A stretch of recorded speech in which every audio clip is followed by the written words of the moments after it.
스트레스, 수면, 장 건강과 호르몬의 교차점. 잠깐만요. 지금 이 순간 여러분의 속이 더부룩하지 않나요? 어깨와 목이 뻣뻣하지 않나요? 어젯밤에 잠들기까지 얼마나 오래 걸렸나요?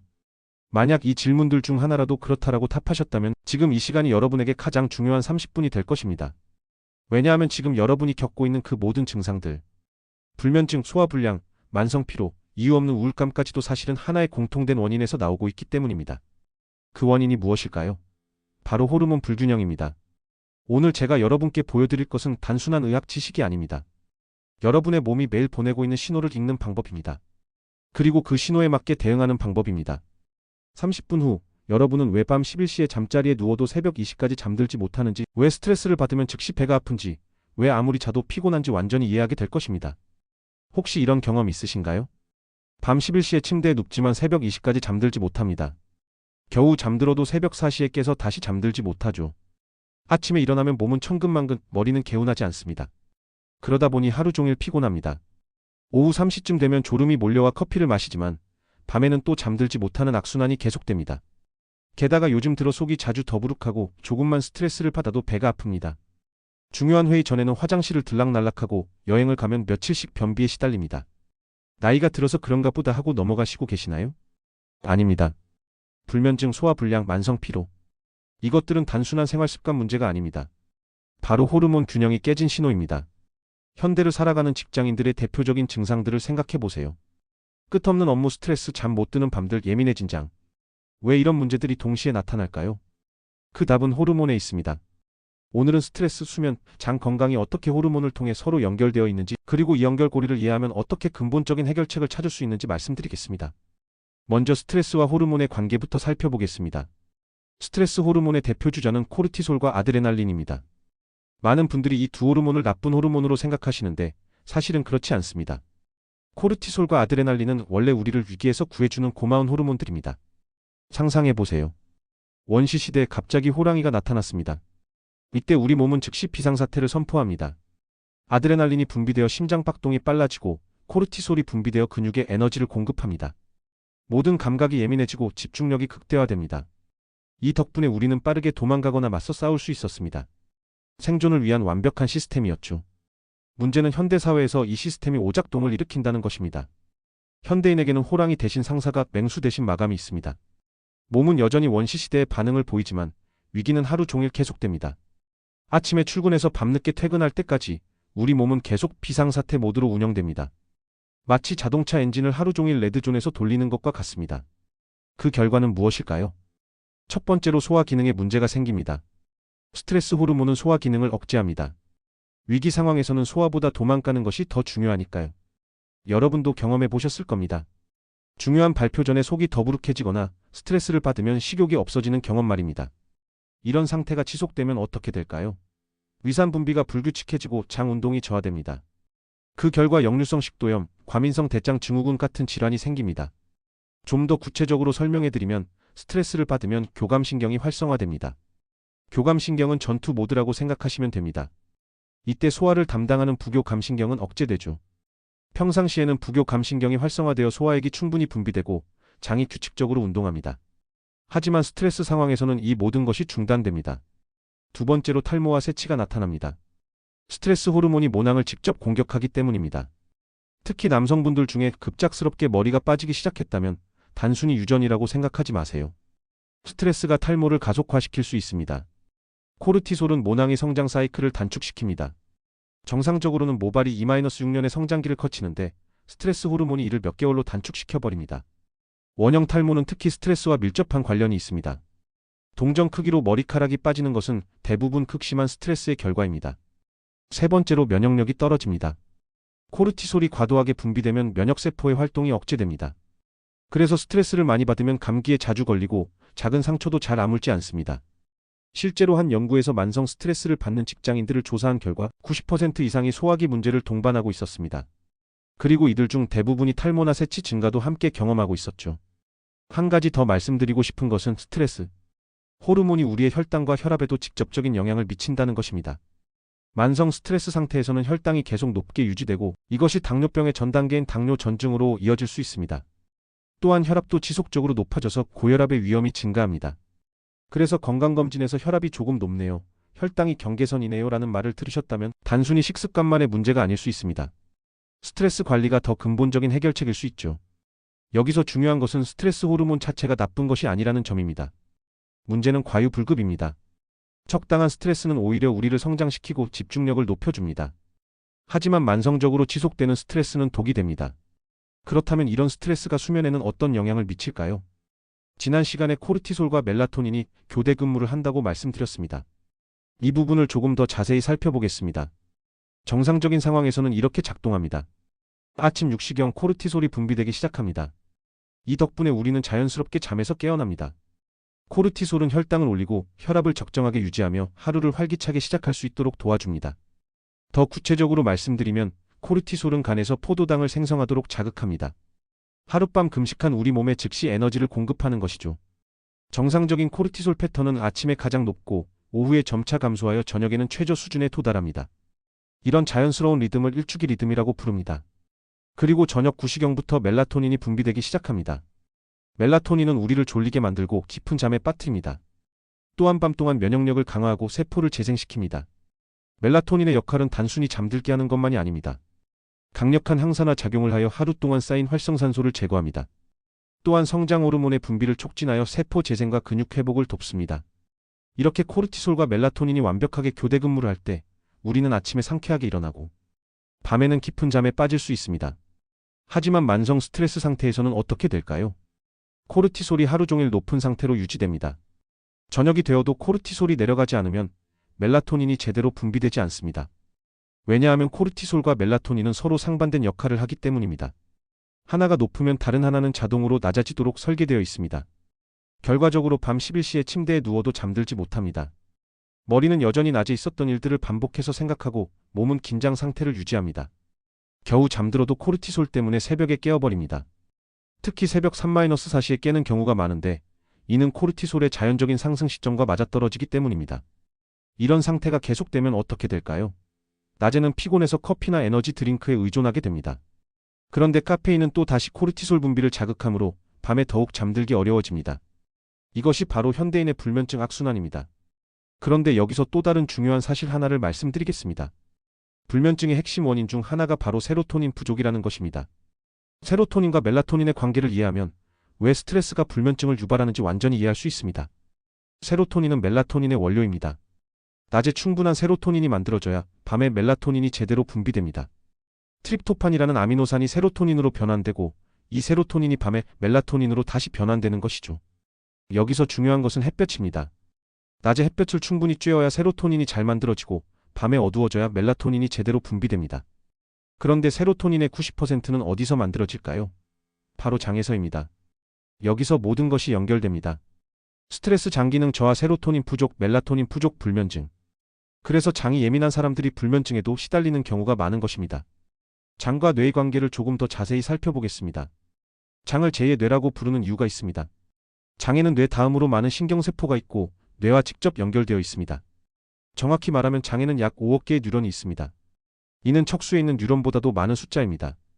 뇌와 장을 연결하는 고속도로가 바로 미주신경입니다. 이 신경을 통해 뇌와 장이 24시간 소통합니다. 흥미롭게도 미주신경을 통한 정보 교환은 80%가 장에서 뇌로 향합니다. 즉, 장이 뇌에게 더 많은 정보를 보내는 것입니다. 여러분도 이런 경험 있으시죠? 긴장하면 배가 아픕니다. 중요한 면접이나 발표 전에 화장실을 가고 싶어집니다. 스트레스를 받으면 속이 메스껍거나 설사를 합니다. 반대로 배가 아프면 기분도 우울해집니다. 소화가 안 되면 집중력도 떨어지고 짜증이 납니다. 이 모든 것이 뇌와 장이 연결되어 있기 때문입니다. 실제로 여행을 가면 변비에 걸리는 분들이 많으신데 이것도 같은 원리입니다. 환경이 바뀌면서 받는 스트레스가 장의 기능을 억제하는 것입니다. 시험 전에 배탈이 나는 것도 마찬가지입니다. 정신적 스트레스가 즉시 장에 영향을 미치는 것이죠. 이런 현상을 의학적으로는 장-의 축이라고 부릅니다. 뇌와 장이 서로 영향을 주고받는다는 뜻입니다. 그런데 여기서 중요한 것은 세로토닌이 이 소통의 핵심 역할을 한다는 것입니다. 세로토닌은 장에서 만들어져서 뇌로 신호를 보냅니다. 지금 장의 상태가 이렇습니다라고 보고하는 것이죠. 장이 건강하면 충분한 세로토닌이 만들어져서 뇌의 모든 것이 정상입니다라는 신호를 보냅니다. 그러면 우리는 기분이 좋고 안정감을 느낍니다. 하지만 장에 문제가 생기면 세로토닌 생산이 줄어듭니다. 그러면 뇌는 뭔가 문제가 있다는 신호를 받고 우리는 불안하고 우울한 기분을 느끼게 됩니다. 과민성 대장 증후군으로 고생하시는 분들이 우울증이나 불안증을 함께 겪는 경우가 많은 이유가 바로 여기에 있습니다. 실제로 장 건강과 정신 건강의 연관성을 보여주는 연구들이 많습니다. 한 연구에서는 과민성 대장 증후군 환자의 60% 이상이 우울증이나 불안장애를 동반한다고 보고했습니다. 장내 미생물과 세로토닌의 관계도 흥미롭습니다. 장내 유익균들이 세로토닌 생산에 직접 관여한다는 것이 밝혀졌습니다. 그래서 항생제를 복용한 후 기분이 우울해지거나 프로바이오틱스를 복용하면 기분이 좋아지는 현상이 나타나는 것입니다. 그렇다면 세로토닌은 어떻게 멜라토닌으로 바뀔까요? 이 과정을 이해하면 왜 낮에 활동해야 밤에 잘 잘 수 있는지 알 수 있습니다. 트립토판이라는 아미노산이 세로토닌의 원료입니다. 트립토판은 우유, 바나나, 견과류, 닭고기, 생선 등에 많이 들어 있습니다. 이 트립토판이 장에서 세로토닌으로 변환됩니다. 그리고 낮 동안 만들어진 세로토닌은 밤에 멜라토닌으로 변환되어 저장됩니다. 여기서 중요한 것은 햇볕입니다. 낮에 햇볕을 충분히 쬐어야 세로토닌이 잘 만들어지고 밤에 어두워져야 멜라토닌이 제대로 분비됩니다. 햇빛은 망막을 통해 뇌 식교차상액이라는 부위에 신호를 보냅니다. 식교차상액은 우리 몸의 생체 시계 역할을 하는 곳입니다. 그래서 낮에 웃고 움직여야 밤에 편히 잘 수 있다는 말이 과학적으로도 정확한 것입니다. 하지만 현대인들은 어떻게 살고 있나요? 하루 종일 실내에서 지내고 밤늦게까지 스마트폰이나 컴퓨터 화면을 봅니다. 실내 조명의 밝기는 약 200-500럭스 정도입니다. 하지만 세로토닌 생산을 위해서는 최소 2500럭스 이상의 밝은 빛이 필요합니다. 스마트폰에서 나오는 블루라이트는 뇌를 착각하게 만듭니다. 아직 낮이구나라고 생각해서 멜라토닌 분비를 억제합니다. 특히 블루라이트는 다른 색깔의 빛보다 멜라토닌 억제 효과가 강합니다. 연구에 따르면 잠들기 전 이 시간 동안 블루라이트에 노출되면 멜라토닌 분비가 23% 감소한다고 합니다. 그래서 밤 11시까지 스마트폰을 보다가 침대에 누워도 잠들지 못하는 것입니다. 불면증을 해결하려면 이 모든 연결고리를 이해해야 합니다. 불면증의 주요 원인은 결국 세로토닌, 멜라토닌, 코르티솔의 불균형입니다. 약으로 강제로 잠들게 하는 것보다는 이 호르몬들의 균형을 회복하는 것이 근본적인 해결책입니다. 숙면이 왜 중요할까요? 단순히 피로 회복 때문만은 아닙니다. 잠을 잘 때 우리 몸에서는 놀라운 일들이 일어납니다. 성장 호르몬이 분비되어 세포를 재생시키고 면역세포가 활성화되어 암세포를 제거합니다. 또한 뇌에서는 독소를 배출하고 기억을 정리합니다. 실제로 연구 결과에 따르면 만성적인 수면 부족은 암 발생률을 높이고 면역력을 떨어뜨리며 노화를 가속화시킵니다. 세계보건기구 WHO에서는 만성적인 수면 부족을 발암 가능 요인으로 분류하기도 했습니다. 또한 수면 중에 분비되는 성장 호르몬은 단순히 키를 크게 하는 것이 아닙니다. 성인에게는 세포 재생과 근육 회복, 지방 분해에 중요한 역할을 합니다. 수면과 다이어트의 관계도 호르몬으로 설명할 수 있습니다. 수면이 부족하면 식욕을 억제하는 렙틴 호르몬은 감소하고 식욕을 증가시키는 그렐린 호르몬은 증가합니다. 반대로 숙면을 취하는 사람들은 같은 나이라도 더 젊어 보이고 건강하며 활력이 넘칩니다. 그래서 하룻밤 잠이 보약이라는 말이 있는 것입니다. 지금까지의 내용을 정리해 보겠습니다. 스트레스, 수면, 장 건강은 따로 떨어진 문제가 아닙니다. 모든 것이 호르몬을 통해 연결되어 있습니다. 만성 스트레스는 코르티솔과 아드레날린을 과도하게 분비시켜 장 기능을 억제합니다.